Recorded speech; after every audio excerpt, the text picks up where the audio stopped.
আজকে আমাদের Indian secular ফ্রন্টের 22 নম্বর কেন্দ্র যাদবপুর কেন্দ্রের আইএসএফের মনোনীত প্রার্থী নূর আলম ভাই তিনি ভাঙড়ের মাটিতে এসছেন আমাদের আইএসএফ কর্মীদের সঙ্গে, এলাকার নেতৃত্বদের সঙ্গে পরিচয় পর্ব করার জন্য আমাদের মাঝে উপস্থিত হয়েছেন আমাদের আইএসএফের ভাইজানের মনোনীত প্রার্থী বিশিষ্ট আইনজীবী নূর আলম খান মহাশয়।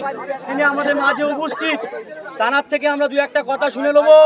আগামীতে যে লোকসভা নির্বাচন হবে, আসন্ন লোকসভা নির্বাচন, নূর আলম খান মহাশয় অ্যাডভোকেট আইনজীবী, তানাকে সাথে নিয়ে আমরা ভাঙড় বিধানসভার বিভিন্ন বুথে আমরা যেভাবে নির্বাচনীয় প্রার্থীকে নিয়ে পরিচয় পর্বতে শুরু করে নির্বাচনীয় যে সমস্ত কার্যকলাপ আছে সেই প্রার্থী নিয়ে আমরা কাজ শুরু করব খুব দ্রুত। আমরা ভাঙড়বাসী আইএসএফের লড়াই বিগত 2021 সাল থেকে শাসকের চোখে চোখ রেখে আমরা লড়াই করে এসেছি। এই লড়াই করতে গিয়ে আমাদের 3-4 কর্মীকে হারিয়েছি। আমাদের বহুত কর্মী তারা ঠ্যাং কেটে বাদ দিতে হয়েছে, বুকে গুলি লেগেছে, মাথা ফেটেছে, হাত ভেঙেছে, নানান কিছু হয়েছে। ফের সেই সম্মুখীন লড়াই, এই লড়াইকে আমাদের জয়লাভ করতে হবে। তাই আমরা ভাঙড়বাসী আমাদের দলের মনোনীত প্রার্থী মাননীয় নূর আলম খান মহাশয়কে এই সোনপুর বাজারে আমাদের আইএসএফ কর্মীদের সম্মুখে কিছু বার্তা দেওয়ার জন্য অনুরোধ করব।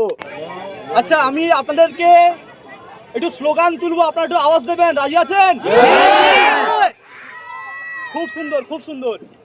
ইনকিলাব জিন্দাবাদ, ইনকিলাব জিন্দাবাদ, ভারতবর্ষ জিন্দাবাদ, ভারতবর্ষ জিন্দাবাদ, বাবা সাহেব আম্বেদকর জিন্দাবাদ, বাবা সাহেব আম্বেদকর জিন্দাবাদ, আইএসএফ জিন্দাবাদ, আইএসএফ জিন্দাবাদ, নওশাদ সিদ্দিকী ভাইজান জিন্দাবাদ, নওশাদ সিদ্দিকী ভাইজান জিন্দাবাদ, ভাঙড় বিধানসভা জিন্দাবাদ, ভাঙড় বিধানসভা জিন্দাবাদ, যাদবপুর লোকসভা জিন্দাবাদ, যাদবপুর লোকসভা জিন্দাবাদ।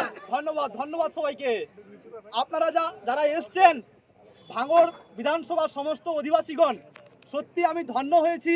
এবং আইএসএফের চেয়ারম্যান নওশাদ সিদ্দিকী সাহেব আমাকে এই যে দায়িত্ব দিয়েছেন, এই দায়িত্বকে আমি গুরুদায়িত্ব হিসেবে পালন করার চেষ্টা করব।